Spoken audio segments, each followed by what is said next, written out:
इय्याका नअबुदु व इय्याका नस्तईन। मेरा नाम है उस्मान फिरोज। दोस्तों, आज जो ये वीलॉग है ना, ये बेसिकली एक मशवरा है।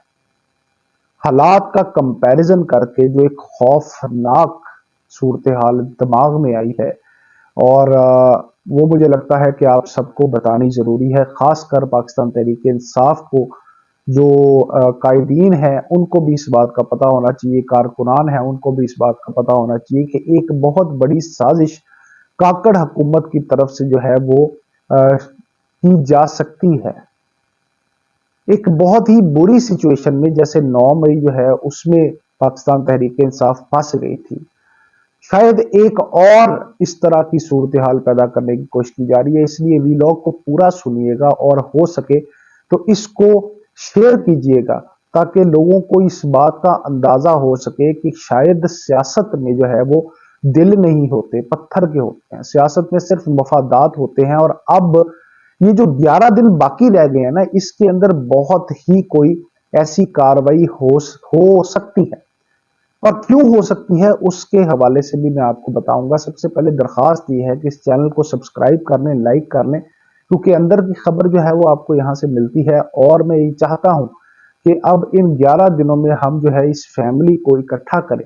और साथ रहें, ताकि इस बात का अंदाजा रह सके कि मिस इन्फॉर्मेशन क्या है और क्या कुछ जो है किस तरह अपने मफादात के लिए लोग सियासतदान जो है वो इस्तेमाल कर सकते हैं। आज आप जानते हैं कि पाकिस्तान तहरीक इंसाफ को एक कॉल दी गई थी, और कॉल जो है वो दी गई थी कि इमरान खान साहब की जानिब से, और कहा गया था कि सब ने इकट्ठा होना है। लेकिन आज एक अनफॉर्चुनेट वाकया भी हुआ। अब इस वाकये से आपने बहुत सारी चीजें आगे देखनी है, सुननी है और समझनी है, और आगे उसको मुंतकिल करना है, और उसके ऊपर बड़ा ही एहतियात रखनी है। क्योंकि मैं जो बात कर रहा हूं वो शायद अंदेशा है, लेकिन है बड़ी खौफनाक हो सकती है। जो काकड़ हुकूमत है, हुकूमती मशीनरी है, और पीडीएम जो है वो इस वक्त इस इक्तदार के लिए जो है वो कुछ भी कर सकती है। तो आज जो वाकया कराची में पेश आया, जिस पे फिर शेलिंग की गई, और जो एक बड़ी जो है वो फिजा बनी अफरा तफरी वाली, और बड़ी कन्फ्रंट्रेशन का जो है वो कन्फ्रंट करने का मामला हुआ, वो बड़ा अफसोसनाक था। लेकिन उसने एक थॉट दे दी दिमाग में, उस थॉट का आप तक पहुंचना बड़ा जरूरी है। जरा सोचिए कि इसी तरह की थॉट जो है वो उस वक्त हमें क्यों नहीं आई, जब जो मामला था वो 9 मई का, उसमें शरपसंद अनासर जो है वो शामिल हो गए। जब शरपसंद अनासर शामिल होते हैं तो फिर रियासत को नुकसान पहुंचता है। आज एक जो है वो सियासतदान ने कराची के मामले के ऊपर कहा कि ये जो इनको हम आहनी हाथों से निपटेंगे, और शायद इस तरह के वाकयात से, इस तरह के इश्तिआल अंगेज वाकयात से कहीं ये तो नहीं हो रहा कि पार्टी को दहशतगर्द जमात डिक्लेयर करने की कोई बड़ी साजिश हो रही है,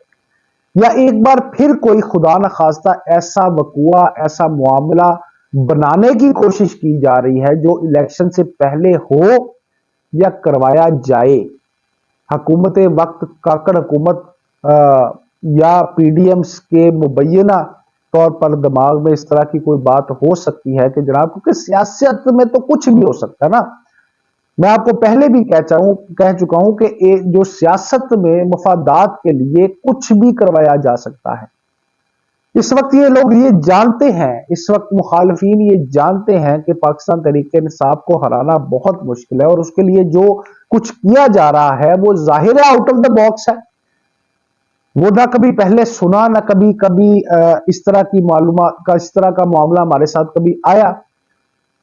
यानी जर्नलिस्ट जो है, आप मतलब आम आवाम की बात तो मैं कर नहीं रहा, जर्नलिस्ट जो है वो काफी अवेयर्ड लोग होते हैं, उन्होंने भी शायद अपनी सारी जिंदगी में इस तरह का इलेक्शन नहीं देखा हो, इस तरह की सूरत हाल नहीं देखी होगी, जहां पे एक पार्टी को इस कदर कॉर्नर किया जा रहा है कि आपके सामने उनकी इंतखाबी निशान, उनकी शनाख्त, हर चीज छीन ली गई।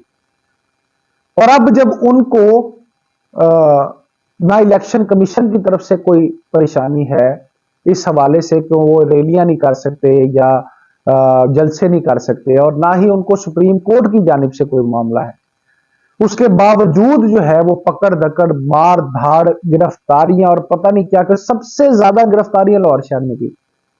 फिर आप किसी शहर में देख लें, फैसलाबाद, लाहौर, रावलपिंडी, या इसके अलावा कराची, इसके अलावा जनाब केपी के कुछ इलाके, वहां से गिरफ्तारी की गई, मारा गया है, मतलब बड़ा ही तशद्दुद किया गया है। और फिर कराची में जो सिनेरियो बनता है उसको देख के मेरे दिमाग में आज ये बात आई कि खुदा ना खास्ता कोई ऐसा मामला ना हो जाए, क्योंकि ये मामला कोई मुहिब्बे वतन पाकिस्तानी नहीं करता, इस तरह का इंतशार कोई मुहिब्बे वतन पाकिस्तानी नहीं करता। लेकिन जहां चार लोग जमा होते हैं, जज्बात होते हैं, एहसासात होते हैं, मोहब्बत होती है, वहां पर कोई बैरूनी ताकत जो है वो इश्तियाल अंगेजी की कोई भी वारदात, बैरूनी हो या फिर कोई अपना सियासी मफाद निकाल रहा हो, तो इस तरह के शर पसंद एलिमेंट जो है वो जरूर डालते हैं दरमियान में, जिससे हालात इस हद तक कशीदा हो जाए कि फिर मामला वही हो जो पहले हुआ है, खुदा ना। इसलिए इस बात को सोचना समझना आपके लिए बहुत जरूरी है। और अगर आप कहीं जाएं जलसे में, अगर आप किसी रैली में शिरकत करें, तो आपकी नजर ऐसे लोगों पर जरूर होनी चाहिए। आपको इस बात का जरूर ख्याल करना चाहिए कि कहीं कोई हमें इश्तियाल दिलाकर मुल्क के खिलाफ तो नहीं कर रहा, कहीं हमें इश्तियाल दिलाकर वो कुछ तो नहीं करवाया जा रहा जिससे पार्टी को, मतलब पाकिस्तान तहरीक इंसाफ को या किसी भी जमात को कोई ऐसा बड़ा जो है वो धचका लग सकता है जो सियासी तौर पर नुकसानदेह हो, मुल्क के लिए भी और मुल्क के इमेज के लिए भी नुकसानदेह। तो इस बात के ऊपर गौर करना आपका अव्वलीन इस वक्त जो है वो जिसे कहते हैं प्रायोरिटी होनी चाहिए आपकी, कि आपकी सबसे ज्यादा तवज्जो इस बात पे होनी चाहिए कि अगर आप किसी भी चीज को सुन रहे हैं, देख रहे हैं, जो आपको ऐसी लग रही है कि वो आगे जाके इंतशार का बायस बनेगी, तो उसको वहीं कंडेम करें, बल्कि अपने साथियों के साथ जो है इस बात को इंश्योर करें कि कोई मामला इस तरह का ना बन जाए जिससे बाद में तकलीफ बहुत बढ़ जाए। क्योंकि आगे ही अब पाकिस्तान जो है वो इस तरह के किसी भी मामले, खुदा ना खास्ता किसी भी वाक़े का, साने का मुतहम्मिल नहीं हो सकता। हमने बहुत जख्म खा लिए हैं, हम बहुत तकलीफ में अपनी जिंदगी लेके आ चुके हैं। इस वक्त मुल्क के हालात बहुत ही मुश्किल है, और इन मुश्किल हालात में दुश्मन जो है वो इसका फायदा उठाने की भरपूर कोशिश करेगा। इसलिए मैं वार्न कर रहा हूं, और आप भी इस मैसेज को ज्यादा प्रोपगेट करके सबको वार्न करें कि अब जो है वो किसी सूरत भी आपने किसी ऐसे अमल का हिस्सा नहीं बनना जिससे मुल्क को नुकसान हो सके, जिसको किसी जमात को नुकसान हो सके, या जिससे आपका इस्तेमाल किया जा सके। ये जो बारीक साजिश होती है ना, वो हमारे अपनों के जरिए ही करवाई जाती है। कोई बैरूनी ताकत या जो मफाद परस्त टोला होता है, वो हम लोगों में से ही लोगों को इस्तेमाल कर कर पाकिस्तान के खिलाफ, मुल्क के खिलाफ, किसी जमात के खिलाफ अपने मकासद इस्तेमाल करने के लिए बड़ी, मतलब गैर महसूस अंदाज में कुछ ऐसा करता है कि आपको पता भी नहीं लगता, और वो सानिया रूनमा भी हो जाता है। क्योंकि मॉब को कंट्रोल करना नामुमकिन होता है जब लोग इस तादाद में हो। हमारे वैसे ना हम नहीं सोचते, उसकी वजह यह है कि जहां 25-30 बंदा इकट्ठा हुआ हो, एक बंदा किसी को पत्थर मार दे उठा के और कुछ कह दे, तो बाकी ये नहीं सोचेंगे कि उसने पत्थर क्यों मारा है, पूछेंगे नहीं, बल्कि सब के सब उसके साथ शामिल हो जाएंगे। और ऐसा ही मॉब में होता है, जब इकट्ठ होता है तो वहां पे शर अंगेज अनासर यही करते आए हैं, और इसी बात का फायदा उठाया जाता है। बड़ी मुश्किल से इस वक्त हम उस नहज पर आए हैं जहां पे हम जमहूरियत का एक कदम उठाने जा रहे हैं, यानी कि एक इलेक्शन की तरफ जो है वो प्रोसेस जो है वो इस मुल्क का जमहूरी प्रोसेस पूरा हो रहा है। और आगे हम दुआ करते हैं कि उन लोगों को मौका मिले जो इस मुल्क के साथ बेहद मुखलस है, ताकि मुल्क जो है वो दिन दुगनी और रात चुगनी तरक्की कर सके। इसलिए खबरदार, बहुत ख्याल कीजिए, बहुत ध्यान कीजिए, क्योंकि वक्त बहुत नाजुक है।